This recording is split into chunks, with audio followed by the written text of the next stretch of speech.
You and I together.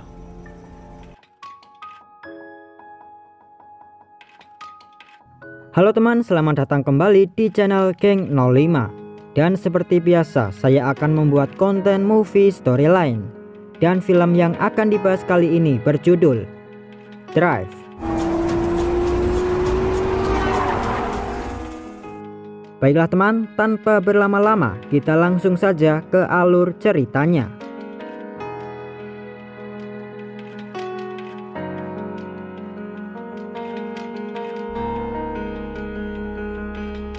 Film dimulai dari sebuah balapan liar di jalanan India, dan balapan itu dimenangkan oleh seseorang bernama Tara.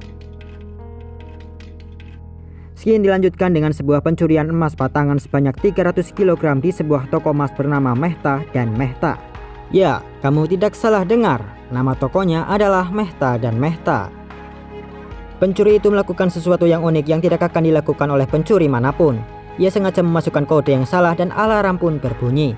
Alarm itu terhubung kepada pemilik toko yaitu Pak Mehta dan juga ke kantor polisi terdekat.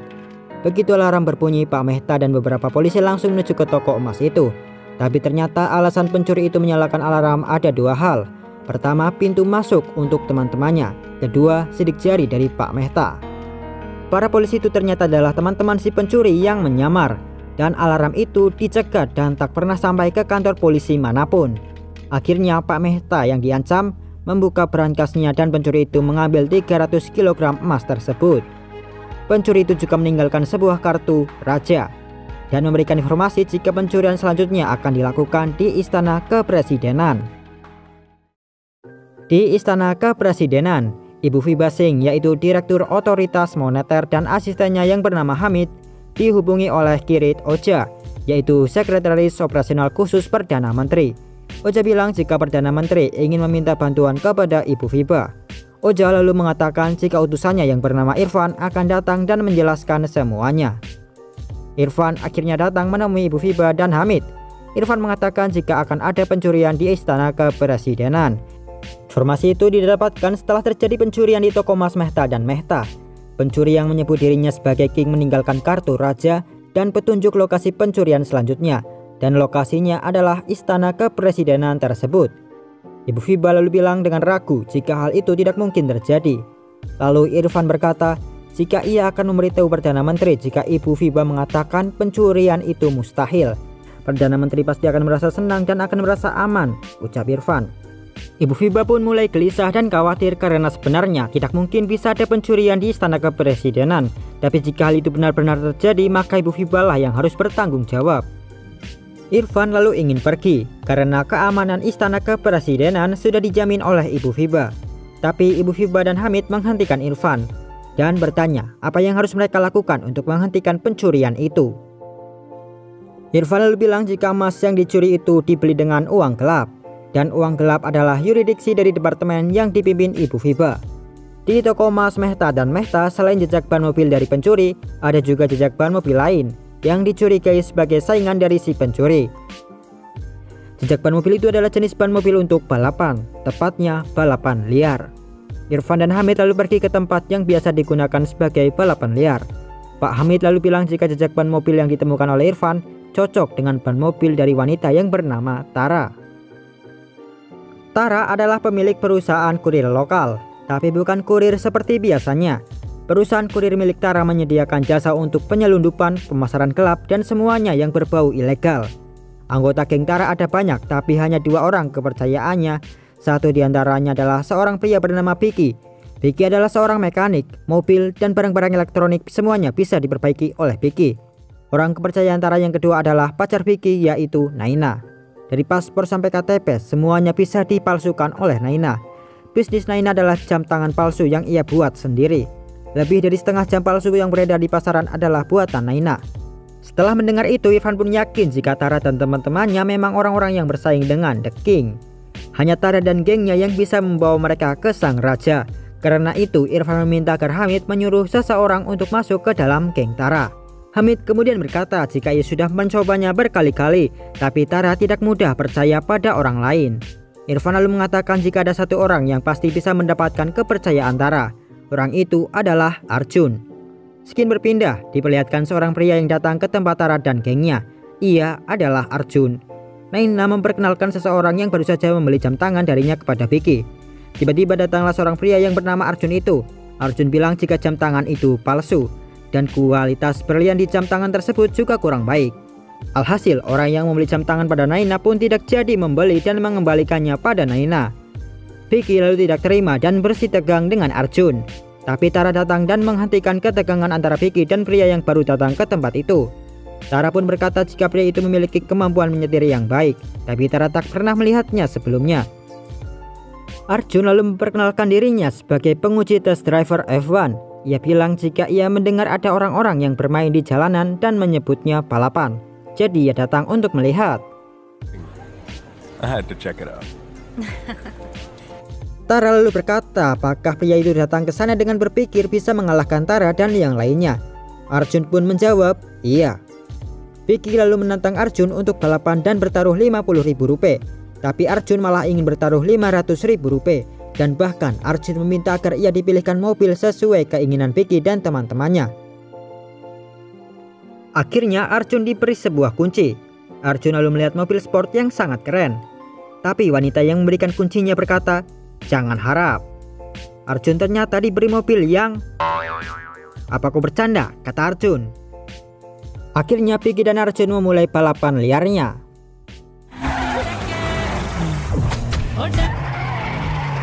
Saat balapan berlangsung, ada beberapa polisi di pinggir jalan. Vicky yang sigap memarkir mobilnya dan tidak ketahuan, tapi Arjun dihentikan oleh polisi. Beberapa jam kemudian Arjun kembali ke tempat geng Tara. Tapi saat itu Arjun berjalan karena mobilnya itu disita oleh polisi. Pemilik mobil itu yang merupakan anggota geng Tara lalu marah dan meminta Arjun untuk mengembalikan mobilnya. Tara lalu berkata pada Arjun jika Arjun berhutang padanya Rp500.000. Dan sebelum Arjun memberinya Rp500.000 itu dan juga mengembalikan mobil yang dipakai Arjun tadi, maka Arjun adalah milik Tara. Arjun tidak mengatakan apapun dan malah mengambil kamera yang merekam secara langsung balapan itu. Arjun lalu pergi membawa kameranya. Arjun pergi ke kantor polisi dan meminjam ponsel ke salah satu polisi. Arjun menelpon polisi yang tadi menyita mobil yang ia pakai. Arjun yang menggunakan nomor dari polisi melaporkan kepada polisi itu jika akan ada penggeledahan di rumah polisi itu. Arjun bilang jika ada laporan penyuapan dan penyalahgunaan kekuasaan. Pelapornya mengatakan jika polisi itu menerima suap yaitu mobil berwarna pink.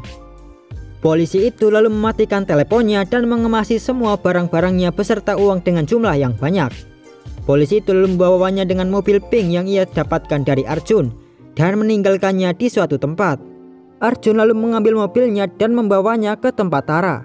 Tara dan teman-temannya yang melihat aksi Arjun pun bertepuk tangan dan merasa terhibur.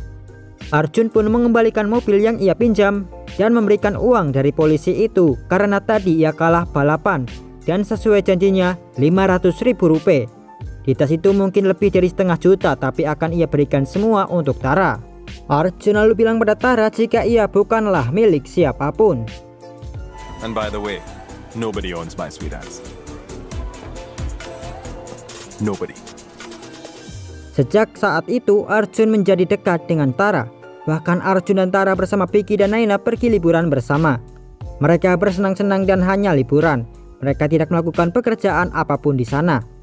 Vicky lalu memberitahu Tara dan Arjun jika ia akan melamar Naina. Vicky bahkan sudah menyiapkan cincin untuk Naina. Tapi Tara melarang Vicky karena Vicky sebelumnya sudah pernah melamar Naina 2 kali tapi selalu ditolak. Vicky kemudian berkata jika Naina tak pernah menolaknya. Ia hanya bilang agar kehidupan mereka mapan terlebih dahulu baru menikah. Tiba-tiba Vicky dan Tara mendapatkan sebuah pesan kode. Arjun pun melihat pesan dari ponsel Tara. Setelah itu Irfan dan Hamid mendapatkan informasi tentang pesan yang didapatkan Tara dan Vicky. Pesan yang berbentuk puisi itu membuat Hamid tertawa. Tapi tiba-tiba Irfan bilang jika itu bukanlah puisi tapi pesan berkode. Akhirnya Irfan berhasil memecahkan kodenya dan mendapatkan informasi tentang emas The King dan juga lokasi di mana emasnya berada. Tara, Vicky, dan Naina yang terlebih dahulu mendapatkan pesan kode itu kemudian pergi ke lokasi emasnya. Irfan lalu menyuruh Hamid untuk menyiapkan agen yang menyamar di geng Tara yaitu Arjun untuk bersiap. Tak peduli secepat apapun Tara dan gengnya mengemudi, mereka tak akan bisa kabur malam itu. Tara dan teman-temannya lalu tiba di lokasi yang mereka dapatkan, tapi di sana tak ada apapun. Kemudian Tara melihat papan nama yang tertulis Police Station Gobigans. Di pesan kodenya juga disebutkan emasnya berada di Police Station Gobigans. Akhirnya Tara merusak dindingnya dan emasnya berada di balik dinding itu. Mereka bertiga pun langsung mengambil semua emasnya. Tapi saat mereka akan pergi, sudah ada Irfan, Hamid, dan para polisi yang menghadang. Tapi Tara dan teman-temannya tak mau menyerah, mereka berusaha kabur lewat jalur lain. Saat polisi mengejar Tara dan teman-temannya, ada satu mobil polisi yang sangat cepat. Mobil itu dikendarai oleh Irfan dan Arjun. Hingga akhirnya jalan Tara dan teman-temannya terhalang oleh sebuah kendaraan tronton. Mereka pun kabur dan meninggalkan mobil mereka dan juga emasnya. Arjun yang selama ini menyamar akhirnya memperlihatkan dirinya sebagai petugas polisi. Ya, ini adalah sosok Arjun yang sebenarnya. Dan sosok ini bukan Arjun tapi Samar. Come on. Ya. Maaf untuk kesalahpahamannya. Tapi di filmnya para penonton memang sengaja dibuat salah paham. Dan alurnya memang seperti itu. Oke, kita lanjut ke alur filmnya. Samar yang mendatangi Tara dan teman-temannya berkata, tak ada yang bisa mengambil barangnya darinya. Tara lalu bertanya apakah Samar adalah The King. Samar tidak menjawab dan menodongkan pistol. Samar pun menembakkan pistol itu, tapi tak ada apa-apa. Ternyata pistol itu hanyalah pistol palsu. Samar tertawa dan bilang jika itu balasannya karena Tara dan teman-temannya telah membuat emas miliknya disita. Samar dan Tara lalu berbicara. Tara bertanya mengapa Samar mendatanginya sendiri secara langsung. Samar pun bilang karena ia ingin mencari tahu mengapa saat Samar mencuri di toko emas, Tara dan gengnya mengejarnya. Tara lalu bilang karena ia ingin meminta bantuan kepada King. Karena itu mereka ingin tahu identitas King yang sebenarnya. Samar kemudian bilang jika ia tersanjung karena Tara dan teman-temannya berusaha keras untuk mengetahui tentang dirinya. Karena itu Samar akan memberitahu Tara sebuah rahasia. Samar berkata jika sebenarnya ia bukan King yang asli. I'm not the real king. What? Ya. Memang benar ia yang melakukan semua pencurian itu dan meninggalkan nama King di lokasi pencurian. Tapi itu karena agar semua orang mengejar King dan ia bisa bebas. Tara kemudian meminta bantuan Samar dan mengatakan jika Tara dan gengnya ingin melakukan pencurian di istana kepresidenan. Di istana itu ada seorang bernama View Basing yang menyimpan uang senilai 8,9 miliar. Uang itu dihasilkan Ibu Viva dengan mengambil 40% uang gelap pebisnis. Dan sebenarnya Tara dan teman-temannya juga sengaja meninggalkan emasnya. Saat Ibu Viva melihat emas banyak itu, ia pasti akan mengambilnya dan menaruhnya di tempat ia menyimpan semua uangnya. Di tumpukan emas-emas itu Tara memasang kamera.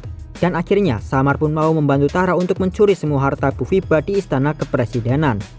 Tapi sayangnya harta Bu Viva itu disimpan tepat di tengah istana itu. Dan ada ratusan penjaga, ada ribuan kamera CCTV yang berada di setiap sudut ruangan di istana kepresidenan. Bisa dikatakan hampir mustahil untuk mencuri di tempat tersebut. Samar yang merupakan pencuri profesional lalu mempunyai sebuah rencana. Dan ia pun menjelaskan tentang rencananya untuk mendapatkan 8,9 miliar harta Bu Viva.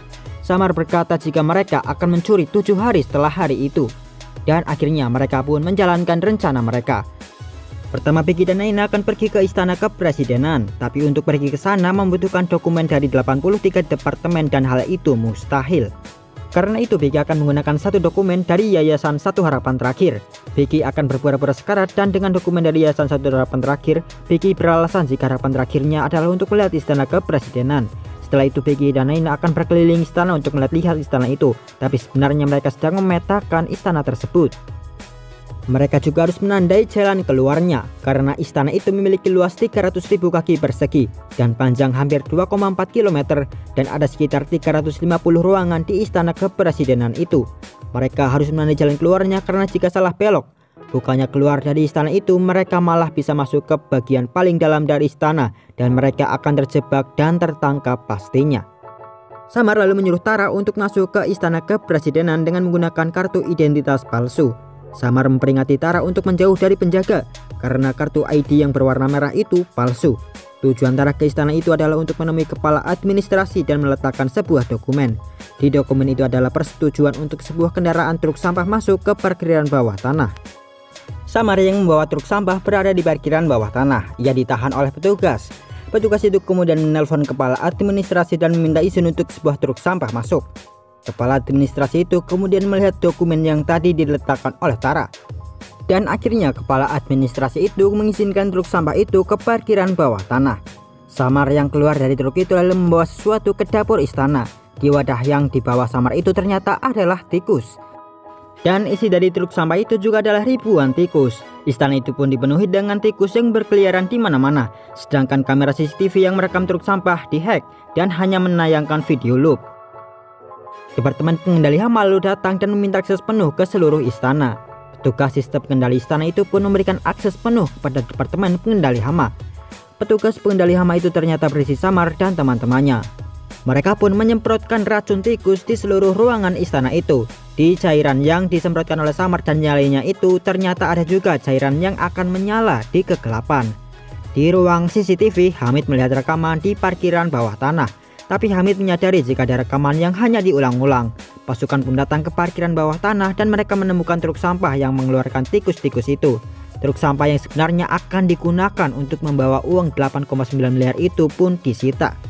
Samar dan yang lainnya lalu berusaha untuk pergi dahulu dari istana itu. Masalah untuk membawa uangnya bisa dipikirkan nanti. Tapi saat akan keluar, Tara dihentikan oleh petugas. Tara yang saat itu memiliki 2 kartu identitas, yaitu dari Departemen Pengendali Hama yang berwarna biru dan dari Departemen Akuntansi yang berwarna merah. Tara pun menyembunyikan salah satu ID cardnya. Tapi saat kartu identitas itu di-scan, kartu itu tidak cocok dengan data di istana kepresidenan. Tara pun ingat jika Samar pernah memperingatinya untuk menjauh dari petugas jika ia memakai ID card yang berwarna merah itu. Karena ID card itu palsu, petugas selalu menyuruh Tara untuk memperlihatkan wajahnya. Nomor ID card dari Tara juga dipindai. Setelah itu wajah Tara dicocokkan dengan karyawan yang bekerja di istana itu. Hasilnya ada data yang menyebutkan jika Tara sudah bekerja di Departemen Akuntansi selama 7 tahun. Ia pun dibiarkan pergi. Setelah itu Tara dan teman-temannya berhasil lolos. Di istana kepresidenan, Irfan berada di ruang restorasi museum. Bufiba yang menyimpan uangnya di sana dan mendengar Irfan berada di ruangan itu langsung panik dan langsung pergi menemui Irfan. Bufiba bertanya mengapa Irfan berada di sana. Irfan kemudian berkata, bagaimana kejadian tikus itu terjadi di istana itu. Mungkin saja itu adalah ulah The King. Dan mereka yang ingin mencuri di istana itu mungkin juga sudah masuk ke istana kepresidenan tersebut. Tapi bagaimana mereka bisa lolos dari ratusan penjaga dan ribuan kamera CCTV? Irfan lalu curiga pada Raj Naik, yaitu ahli komputer yang selama ini berada bersama mereka. Hamid kemudian ingat bagaimana Raj Naik bisa bersama dengannya.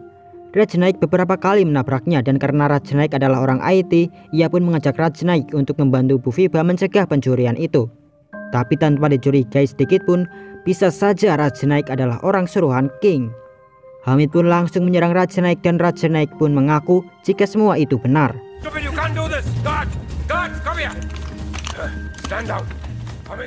Raj Naik ternyata selama ini menjadi orang dalam yang membantu Samar dan Tara. Raj Naik adalah orang yang meretas kamera CCTV hingga membuat Samar dan teman-temannya tak pernah tertangkap kamera CCTV, walaupun terus memasuki istana kepresidenan. Dan saat data Tara dipindai, Raj Naik juga meretas dan memasukkan data Tara sebagai karyawan Departemen Akuntansi. Karena itu Tara bisa lolos dari petugas, walau ID card-nya palsu. Setelah itu Irfan mengatakan jika ia yakin apapun yang ingin dicuri oleh The King berada di ruangan itu. Irfan pun memerintahkan untuk ruangan itu dijaga dan dikunci. Di tempat Tara dan gengnya ada ramai-ramai. Semua orang bertepuk tangan dan bersorak. Ternyata Naina baru saja melamar Vicky. Dan Vicky pun menerimanya. Tara dan Samar pun ikut senang dan memberikan selamat. Tara melihat iPad Samar yang menyala. Tara melihat sebuah gambar yaitu Bank of London. Samar lalu datang. Tara pun bertanya ada apa dengan Bank of London. Samar lalu memberitahu jika di bank itu mereka mengkonversi uang dari klien menjadi berlian dan menyimpannya di brankas. Dan di bank itu menyimpan berlian yang setidaknya senilai 550 miliar. Untuk mencuri di bank itu hampir mustahil. Bahkan manajer di bank itu tak bisa membuka brankas tanpa kehadiran klien. Tara lalu bertanya apakah Samar akan mengubah semua uang yang akan mereka curi di istana kepresidenan menjadi berlian dan menyimpannya di Bank of London. Apakah Samar berencana untuk menjadi klien mereka dan setelah itu Samar akan mencuri semua berlian itu? Samar pun bilang jika itulah rencananya. Akhirnya tibalah di hari di mana Samar dan yang lainnya itu akan mencuri uang Bufiba yang senilai 8,9 miliar itu. Pertama, karena Rajnaik telah tertangkap, maka mereka tak bisa meretas kamera CCTV lagi. Jadi rencananya mereka akan membuat seolah-olah kamera CCTV macet, dan karena itu petugas akan memulai ulang kamera CCTV. Saat kamera CCTV memulai ulang, maka rekaman CCTV itu akan mati selama 5,5 menit. Itu adalah waktu Samar dan yang lainnya untuk mencuri semua uang Bu Vibe. Tara dan teman-temannya lalu pergi ke istana kepresidenan dengan menyamar sebagai tukang. Samar yang sebagai The King mengirimkan pesan berkode pada Tara, yang dimana Tara sengaja meninggalkan ponselnya. Arjun pun langsung mengirimi pesan itu kepada Irfan dan Hamid. Bersama Bu Vibe mereka pun berusaha untuk memecahkan kode dari The King. Saat itu Tara dan gengnya melakukan mannequin challenge. Pengawas kamera CCTV pun mengira jika kamera CCTV-nya macet. Tapi satu pengawas yang lainnya meminta untuk menunggu selama 2 menit sebelum CCTV-nya dinyalakan ulang. Saat itu Becky yang mengambil posisi sulit kesulitan dan hampir kehabisan tenaga dan Becky akhirnya terjatuh. Tapi bersamaan dengan itu kamera CCTV dimatikan. Untuk memulai ulang dan kamera CCTV itu pun mati selama 5 menit lebih. Samar dan yang lainnya pun langsung buru-buru melakukan aksinya. Irfan dan Hamid berhasil memecahkan kodenya yang memang dibuat mudah oleh Samar. Di pesan kode itu, The King memberitahu lokasinya berada di aula gedung, dan ia bilang agar Tara yang selama ini berusaha mengejar The King untuk menangkapnya jika bisa. Irfan bersama Hamid dan pasukannya langsung buru-buru menuju aula gedung. Pasukan yang tadinya berjaga di ruang restorasi museum pun pergi ke aula gedung. Setelah itu Samar dan yang lainnya pun masuk ke ruangan restorasi itu dan mengambil uang Bu Vibe. Mereka memasukkan uang cash itu ke sebuah kotak dan membawanya pergi. Saat itu mereka mencoba keluar dengan menggunakan rute yang telah direkam pada saat Becky berkunjung ke istana. Dan setelah itu tiba-tiba listrik padam. Semuanya pun menjadi gelap. Tapi karena itulah cairan yang disemprot oleh Samar pada saat menjadi pengendali hama bekerja. Cairan yang dapat menyala di kegelapan itu adalah tanda untuk mereka keluar dari istana kepresidenan tersebut. Akhirnya Samar dan Tara bersama Becky dan lainnya berhasil keluar dari sana. Irfan dan Hamid yang berada di aula gedung pun terkecoh. Akhirnya Samar dan yang lainnya itu yang menggunakan mobil masing-masing kabur lewat jalan tol. Tapi Irfan yang bersama Arjun tidak menyerah, mereka terus mengejar di belakang. Di jalan tol itu ada aksi Dom dan Brian di Furious 7 yang ditiru oleh Samar dan yang lainnya.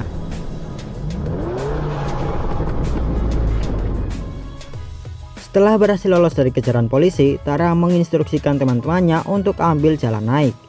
Samar pun berbelok dan menggunakan jalan tol yang ke atas. Tapi Tara dan kedua temannya malah lurus ke depan dan meninggalkan Samar. Samar dikhianati oleh Tara dan teman-temannya. Saat itu Tara bilang jika perjalanan Samar sudah cukup sampai di sana saja. Samar mungkin yang melakukan semua pencurian itu, tapi Samar meninggalkan nama The King. Dan The King sebenarnya adalah Tara. Karena Samar, Tara dikejar oleh polisi. Dan kini sebagai balasannya Tara meninggalkan Samar di belakang untuk ditangkap polisi. Dengan begitu Tara bisa bebas setelah mendapat uang dari istana kepresidenan karena Samar yang akan menjadi tersangkanya. Samar pun kecewa dengan Tara. Irfan bersama Hamid lalu datang menangkap Samar.